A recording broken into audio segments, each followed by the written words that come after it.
All right, welcome to the 60-second podcast of the Pickleball Crew. Today we're going to talk about something that's near and dear to all of us, and that's how us senior players can beat younger players. I'm going to kind of lead the discussion today. We're going to start it off. Number one on the list is prioritize placement and precise targeting over power. Placing those shots accurately is just huge. Finding those holes between the players, back foot, there's a number of different things that you can work on to target. They may be moving around really fast, but if you can always find their backside, a lot of times you can get advantage that way. Yeah, a lot of times, younger players they move around. They move around a lot because they're quick. So, just like Vicky said, good placement of the ball, which it's not just against younger players too. It's really against anybody. We always say placement over power. Just taking the ball and trying to put it in spots that are uncomfortable for them, move them around, can be real effective. Yeah, sometimes you can use their aggressiveness against them, and just put the ball from where they came, That's true for, an over aggressive poacher is you just put the ball behind them a lot of times because they're trying to jump, they're trying to jump a shot, and it's the same thing with somebody who's moving around the court a lot. Just put the ball from where they came, and it's hard to reverse course. Even if you're younger, it's still hard. Yeah, and expect a lot of, with younger players. We've all played younger players that we beat before, but they just get a lot of balls back. So expect a lot more of them to come back because of how fast they are and able to get to it. But if you just stay patient, you'll eventually get to, find that ball that you can put away to try to win the point. I actually like playing against players like that. Makes for fun points, for sure. We're going to take a short break, but we'll be right back and we'll pick up the discussion from there. Hello, and welcome to this week's episode of the Pickleball Crew. We are a group of pickleball fanatics based in Southeast Louisiana and are passionate about all things pickleball everywhere. Our focus is to inform, acknowledge those who help build the game regionally, and promote tournaments in our area.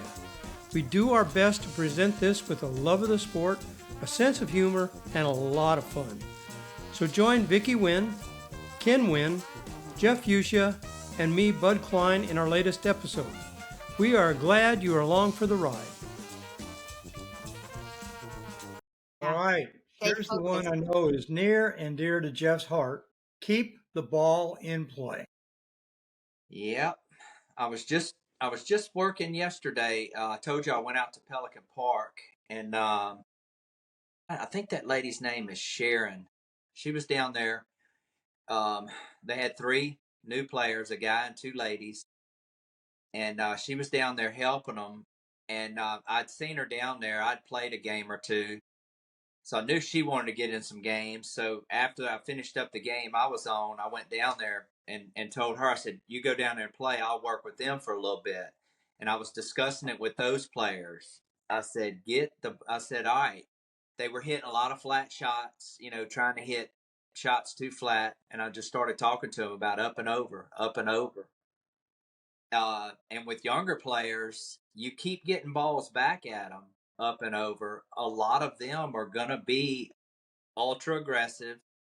And like Ken said a while ago, you can use that against them by giving them a lot of balls. That their patience level is not going to be there. If you can just keep getting balls back on them, they'll make the mistake.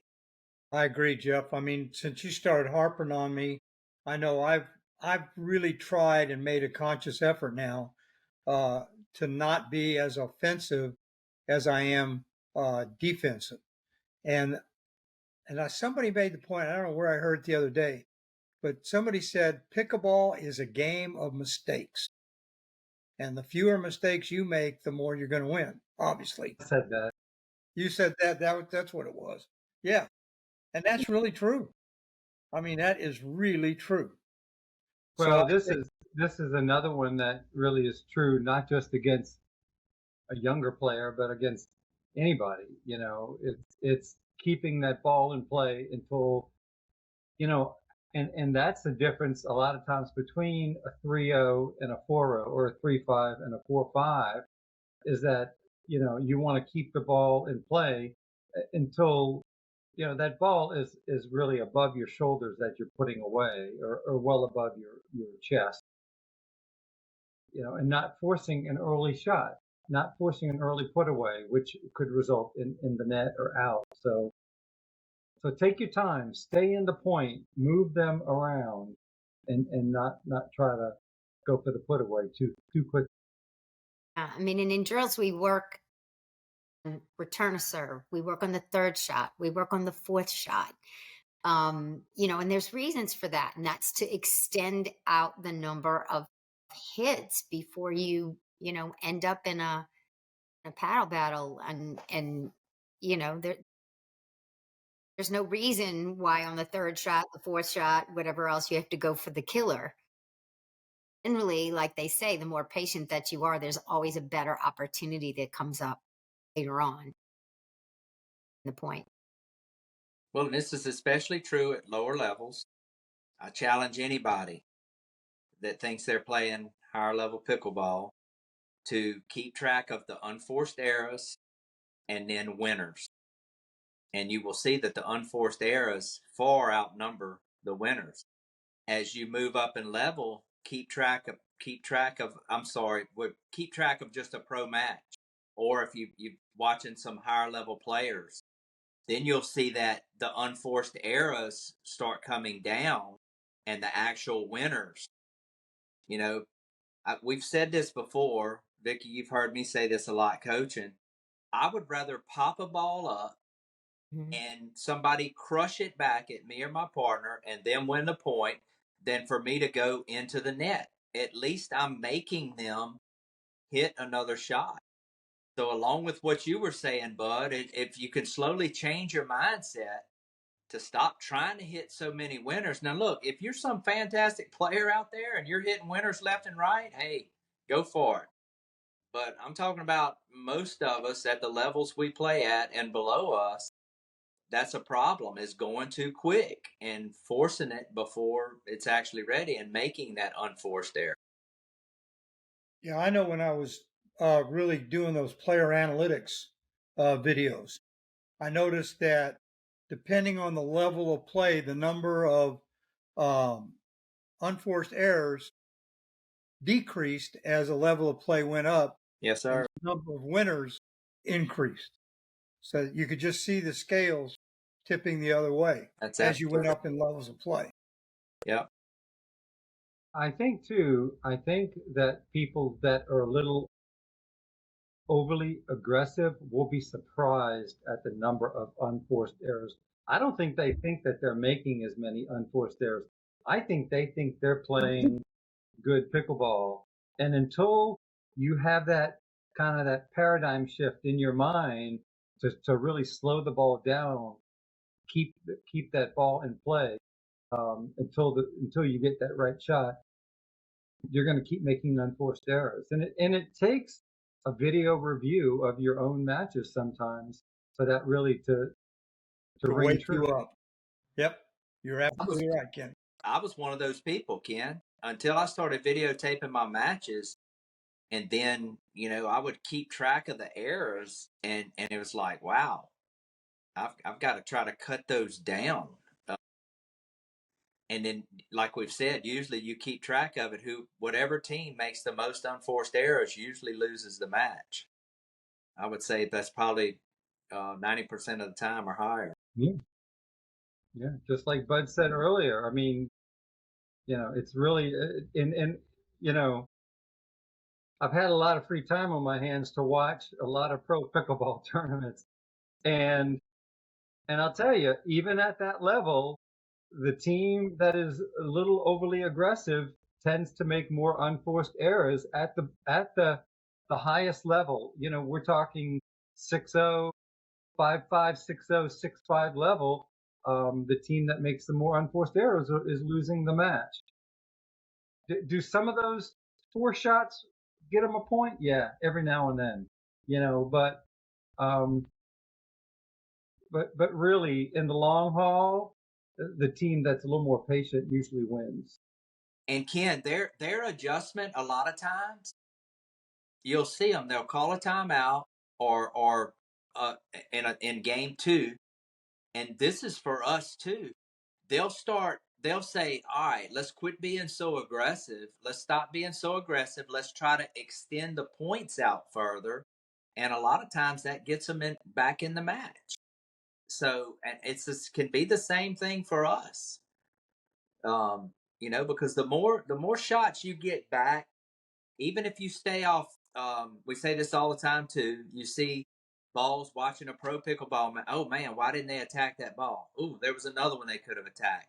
They're off balance just a little bit, and they know I'm just going to get this one back, and then down the road they get one that's up higher that is a better opportunity at a put away ball. Again, everything you guys are saying just reinforces number one, and that precise targeting over power. I mean, again, that opportunity is going to come sometimes for you to put the ball down the middle, Yeah. cross court, at the back end of somebody or whatever else, but just by being patient. And again, a lot of those shots don't even have to be powerful putaways. They just need to be placed correctly. Number 3, this is Bernard talking. Play the soft game. Engage younger players in a soft game, emphasizing dinks and drop shots. Avoid getting into paddle battles or fast-paced exchanges where their quickness reflexes will shine. Yeah, that's a good one, Bud. A lot of these younger players, you try to play the fast game with them, and you are going to lose most of the time. Their reactions are quicker than ours. So, and while you're doing this, you're actually playing pickleball the way it's supposed to be played. If you can slow them down, hit drop shots. How many times have y'all played against younger players where you're speeding the ball up against them and you're just losing that battle? There's a lot of times where you hit a nice soft drop shot to those same players, and they should just, it's a really good shot on your part. They should just bump it cross court, but they try to speed it up and hit it into the net or hit it out by being impatient. So this particular point is using their impatience against them in the best way that you can. Absolutely. I mean, they say to keep the dinks short and low, and that's going to prevent them from attacking. Again, it's don't send them the balls that you know that they can attack and can send back even faster at. Yeah, engaging somebody in the soft game, whether they're younger than you or older than you, is just good pickleball. But I agree, paddle battles with a younger person, for the most part, their reaction time is just going to be a little quicker, and they're really going to kind of thrive. In my opinion, they're going to thrive off of that faster pace, at the no volley zone, volleys back and forth, and I think they're probably going to win more of those, just like the article said, than you. So, Number 4, avoid lobs and drop volleys. This was interesting. Why lobs might work against other seniors, they are less effective against younger players who can quickly track down the ball and counter with an overhead smash. Similarly, drop volleys can backfire as they invite younger players to rush the net where their speed gives them the advantage. Instead, focus on keeping them pinned to the baseline with deep shots. you know what? This is one thing that I have been watching these pro tournaments, and it is so rare for them to hit a soft shot, just over the net and drop. That works at rec play because you've got people who are less agile, older, that can't move like us. And so those soft shots work at the rec level. Those shots do not work at the pro level, at the 5.0 and plus level.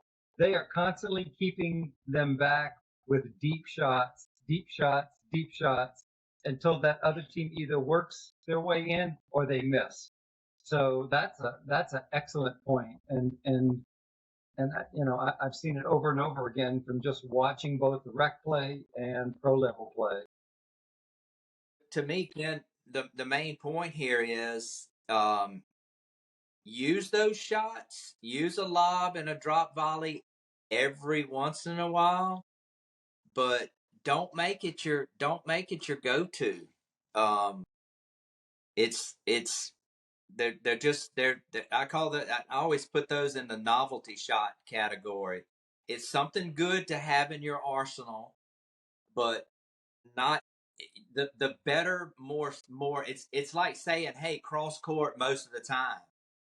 This is like that. Hey, keep them back most of the time, and then try to pay attention when they're moving in. When they start getting a good drop shot, or whoever you're playing against, as they start moving in, then you got to go even softer and go somewhere else with it. We all make that mistake of keeping people back, and then all of a sudden they get that good shot in where they can advance to the net, and we're in keep them back mode, and next thing you know, we done gave them a volley that they're coming in and finishing a point, crushing it on us.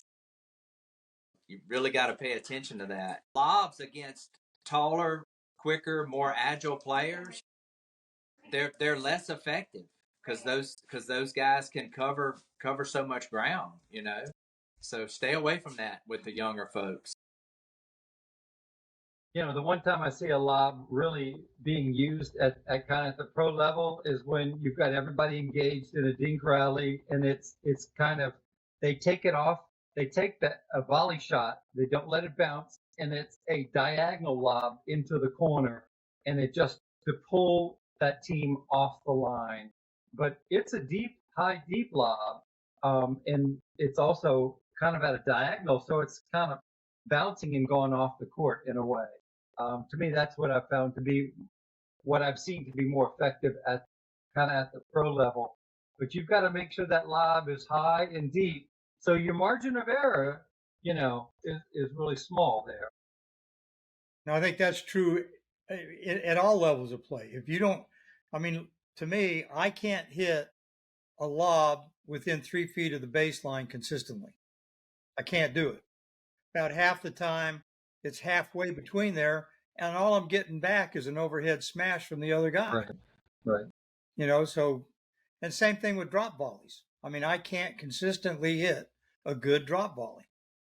So, and I agree with Jeff. Every once in a while, yeah, just keep them honest. Even if they get the overhead, they're still thinking that that's a possibility. Yeah. I did it yesterday playing, but I hit one good lob.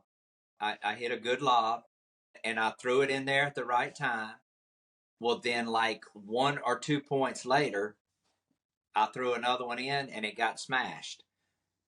It's just something that you don't want to do a whole lot. You want to do it at the right times, but it gets in our head. I hit that one good lob, and then I'm thinking, oh, that was good. I'm gonna do that right again. And no, it was just, I should have just put it on the shelf, saved it for a later date, later in the game or next game. And they have their merit. They have their merit. And for those out there that are watching us thinking, man, I'm really good at lobbing. If you're really good at lobbing, don't take our word for it. Hey, use what you do well. We play with a few players that are pretty good at lobs. And a lot of times they'll use it to slow the point down too. It's Yeah. get away from that, battle at the net and slow it down. And then, what you're hoping for is that third shot drop to come back, not a smash. And because they want to work their way back into the no volley line. Yeah.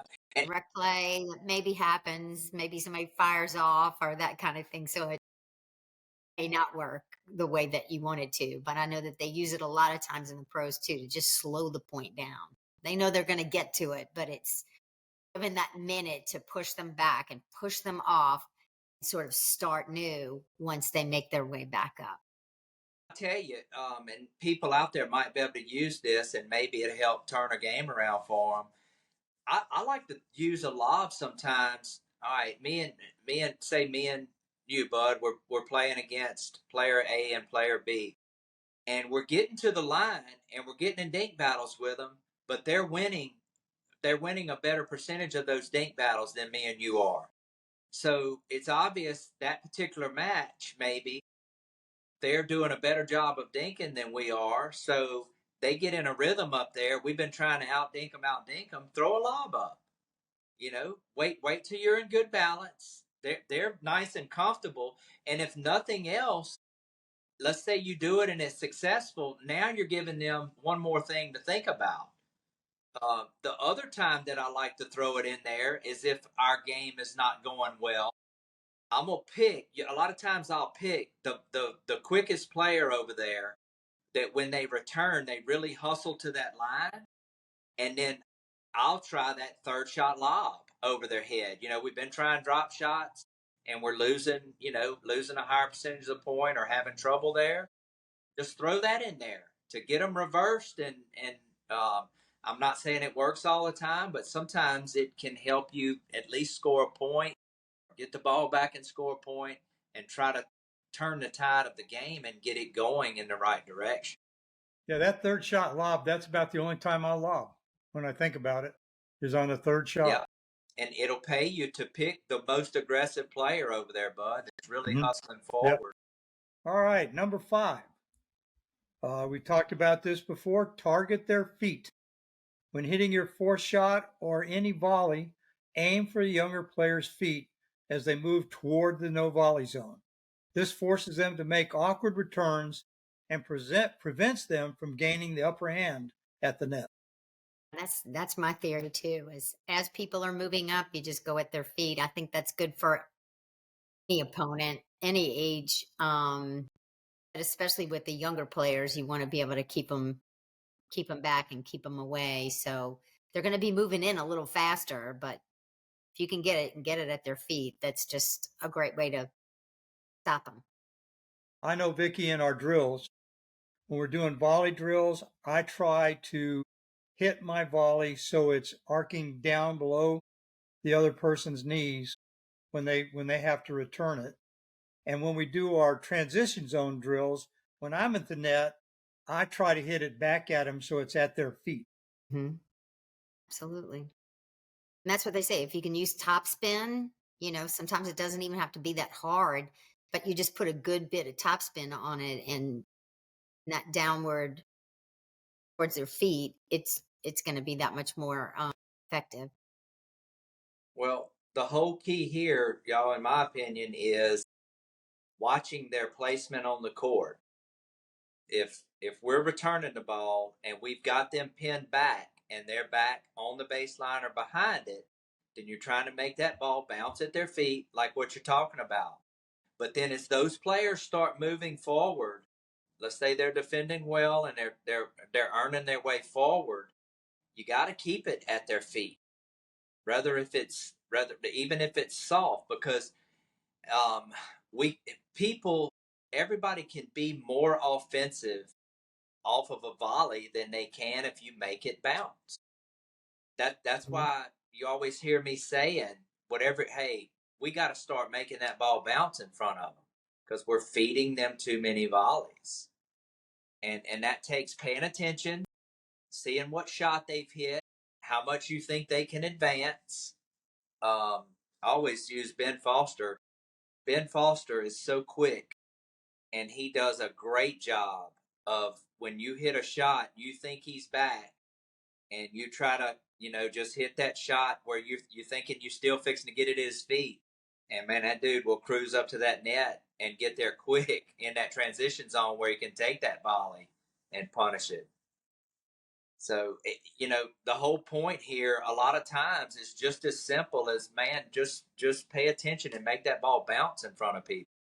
Yeah, and that was one of the points Bernard made was, when you're at the net or anywhere, really try to make the person return the ball by hitting it below their waist. Number 6, wear them out. Younger players are full of energy, but you can still wear them out by making them chase difficult shots, hit behind them, forcing them to change direction quickly. Over time, that can tire them out, reducing their effectiveness and making them even more prone to mistakes. Well, this is one I kind of didn't agree with. It's hard to wear out a younger kid. You're more likely to get worn out trying to wear them out. It's like, geez, I'm trying to wear you out, and I'm getting tired, But anyway, that was just my opinion. That I think it's hard to wear out a 20-something, I think the title of this one should have been "Keep Them Moving." Yeah. Just keep them moving, make them move quickly. They're already doing it, so just keep them going. Keep them going. Yeah, that kind of goes back to number 1 in some ways. Right, it does. It does. Yeah, it does. It kind of loops around. All right. Then last but not least, mind your paddle position. Blocking powerful shots from younger opponents requires proper paddle control. Let the paddle do the work. Don't swing at the ball. Yeah. Instead, focus on positioning your paddle to absorb the impact and return the ball softly into the kitchen. Understand your paddle's characteristics. Soft core paddles absorb more impact, while harder core paddles may cause the ball to bounce off faster. Keep your paddle up, Vicky, and ready to defend shots into challenging shots on the court. Yell it all the time. Yep. This is a real good one, Bud. And we've talked about this from different aspects before. You got to make a determination. When somebody's coming at you hard and you're constantly just swinging at it, trying to counterattack everything that they're coming at you with, you're going to make more mistakes and they're going to win more points. And that's just a common generality that goes along with this point. So if you can, with younger players, they're going to keep wailing on that ball more than likely, more aggressive. If you could just keep controlling the ball, blocking it back at them, making them stay aggressive each time, then in my opinion, it's going to flip the scales. And as an older player, you're going to win more of those points. To me, this is the John Priola theory, right? Let the other person bang the ball and you just keep it coming back. Yeah. With a soft paddle, and eventually they're going to force a shot that they shouldn't have hit. But you don't have to swing. You don't have to swing. And that's what the title "Mind Your Paddle Position." That's where your paddle position makes all the difference in where you're hitting it. And is it too low? Are you hitting behind yourself? Are you swinging too far? And so if you mind the position of your paddle and you keep it in front of you and keep knowing that I've got to hit this ball out in front of me, it's going to keep you from that big old swing. So your starting position really does matter with this. Yeah, and actually it goes back to another point that's already been made. If they're banging it at you and you're trying to bang it back, you're liable to end up in a hands war. And I mean, we're old. We're gonna lose most of those. You might win one or two, feel a little good about yourself, but again, it's like you're trying to play the percentages, trying to beat the people that are across the net. Don't pick those fights. Don't pick those fights with them, because when it gets sped up, it's advantage younger player. For sure. Yeah, the last thing it says smart trumps speed on the court. So being smart, playing with precision as opposed to speed, those are the things that are going to beat not only younger players, but any player, really, when you think about it. That's to me, this is just basic pickleball strategy just applied a little bit more toward the finesse part of the game as opposed to the power part of the game. And Bud, And it did. that's why you need to be we need to be as well-rounded of players as we can be. Because if you're playing somebody and you're speeding the ball up and you're winning those points, well then by all means don't slow it down. But and this is all in the mind game, or the the mental aspect of pickleball, trying to figure this out as the game's going on. If we're hitting fast shots and we're losing a lot of those points, then you might want to try to start slowing it down and bring the slow game out. Then once you can play all parts of the game, you can play it however you need to. As long as the player beside you is, close to your skill level and can do the same thing. Again, in rec play, a lot of this stuff goes out the window because you don't know, who you're going to get beside you. But definitely in tournament play and with a player that you play a lot with, be able to play and work on trying to play all aspects of the game, fast and slow, to figure out what tools you need to get the job done, depending on who you're playing with or against. It does make the point too, at our age. And again, I think this is definitely the biggest point here for older players too, is we talk about this a lot, with our drills. Focus on the precision part of the game, and focus on being more intentional rather than just reactionary. Rather than getting wrapped up in the battles, know how to get out of it. And again, a lot of this takes practice, and it takes changing your mindset, like you said earlier, Yeah. Jeff, changing the way that you're thinking about it, and figuring out, how to get the advantage over any opponent, but especially a younger opponent. That precision can do it, I think, any day. Yeah, that's a good point. That is a really good point, Vicki. I know for me, uh, playing at the baseline, if I get into a banger battle with somebody at the net, traditionally I would just keep hitting them back as hard as I could. But now I've learned I might hit it one time hard, maybe two times hard, but the third time I'm going to intentionally try to slow it down and hit a drop shot as opposed to just hitting it back hard again. That's one of the biggest things that helped me improve my game. Yeah. Especially, Bud, that one that they block back that's maybe in the transition zone in front of you.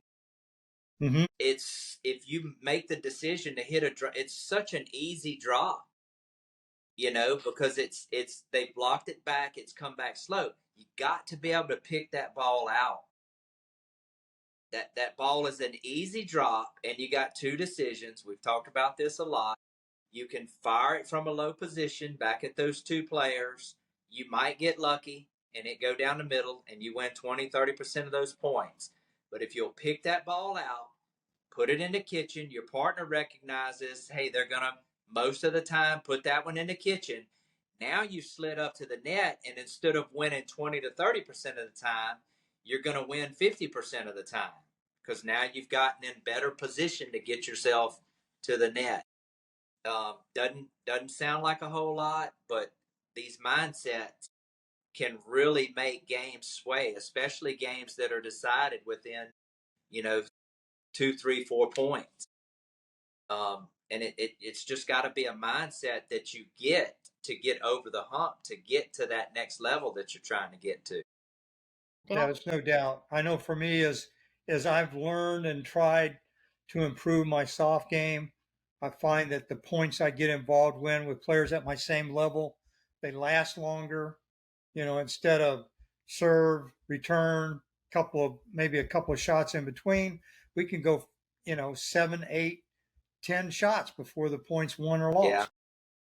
Well, the other aspect of this, Bud, is this: you can play the banger game, okay, but there's only certain players that are going to want to play with you.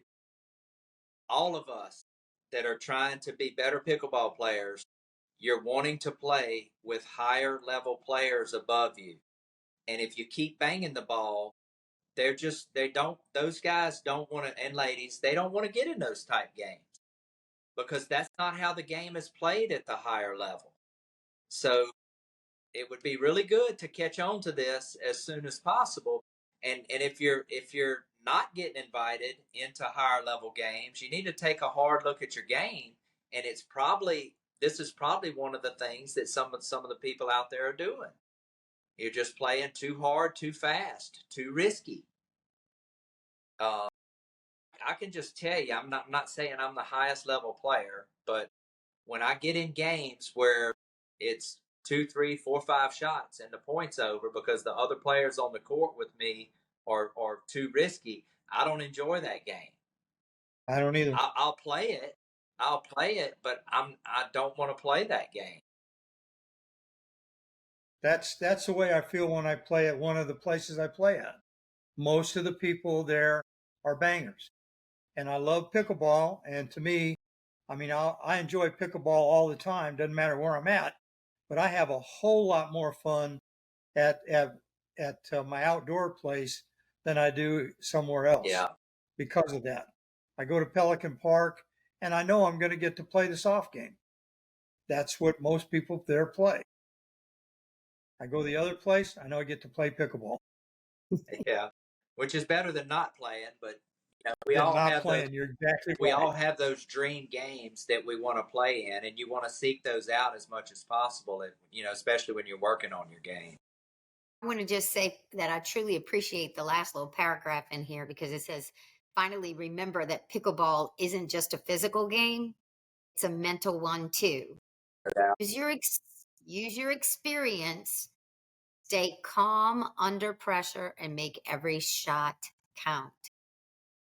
Stay calm is my... Vicky, you're looking at me? Are you looking at me, Vicky? No, it's for me. It's for me.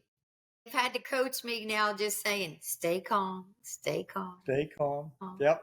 Stay calm. That's true. I mean, I used to get really wound up. I still do sometimes, but not nearly as much as I used to. And, just kind of letting the point go at the end of the point has helped me more than anything. When you think about how wound up and how are you going to be thinking if you're not calm? Yeah. If you're just reactionary, you're just going at it and you're playing so aggressive and you're not thinking things through. You actually can't think things through when you're in that mode. So it's very, very true. Stay calm under that pressure and just use the experience that you've been working hard to develop. All right, crew, that was a good discussion. Although it was a discussion of seniors playing younger players, I still think that most of the stuff we talked about applies to any level of pickleball, no matter the age group. They're all good points and they're all relevant.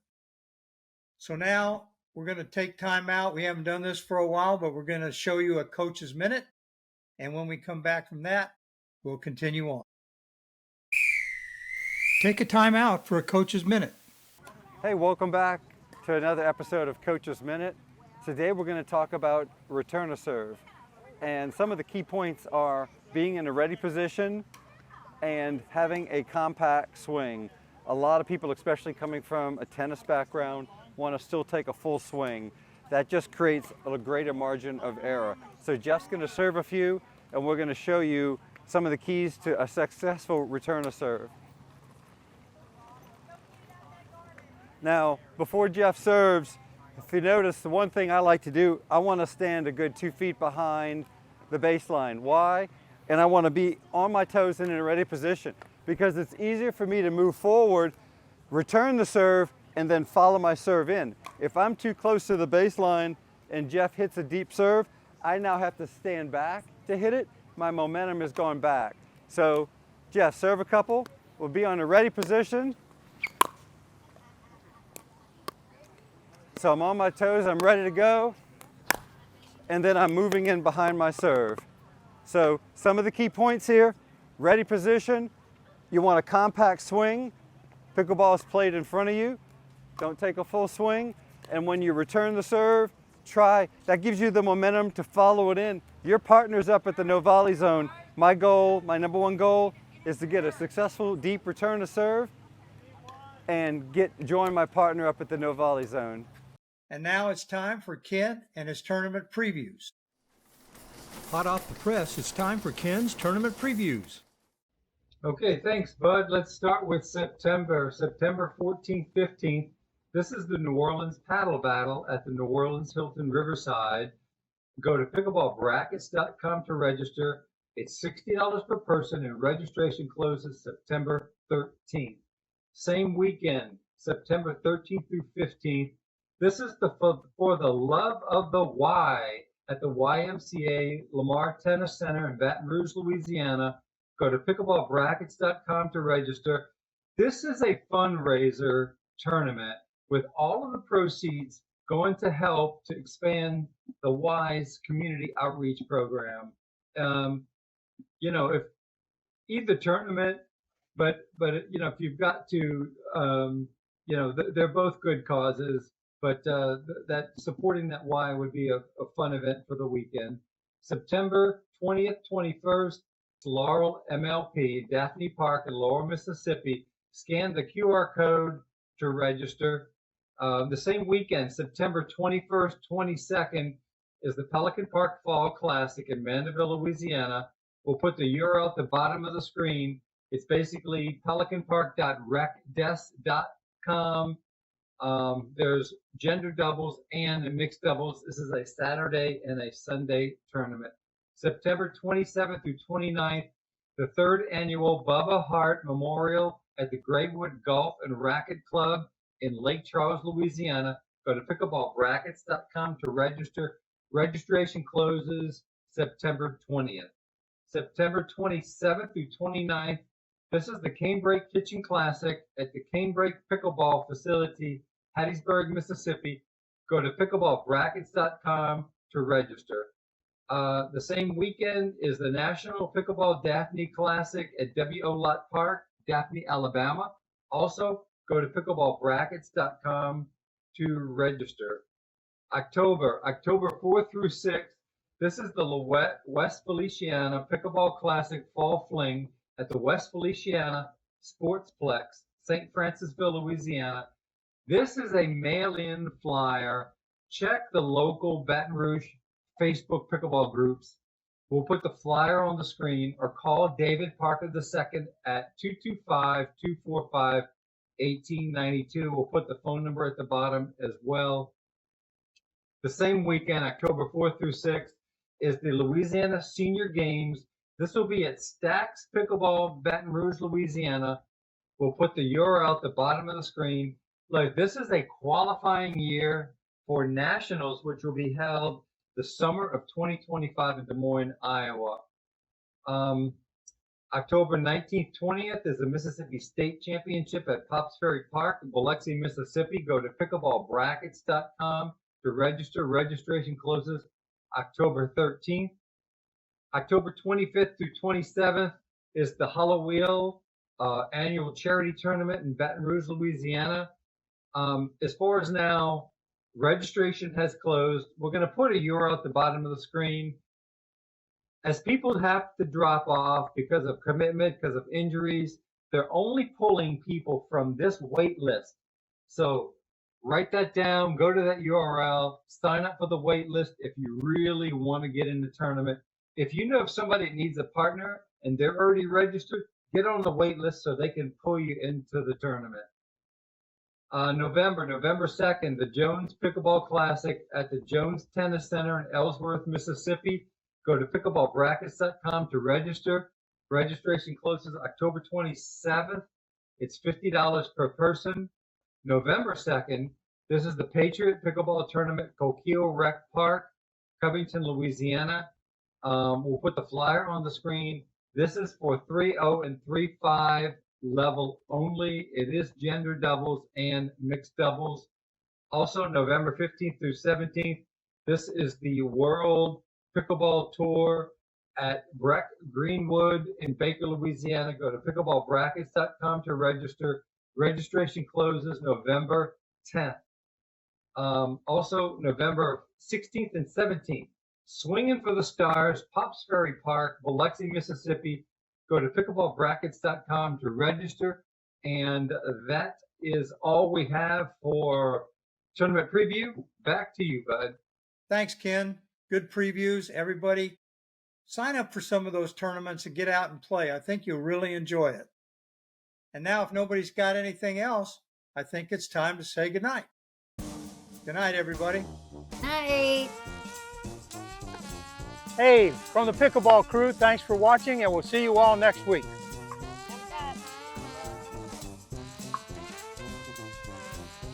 Well, that's it for this episode. We hope you enjoyed it. Be sure to leave any comments, and please like and subscribe to our channel. Thanks again, and see you next week.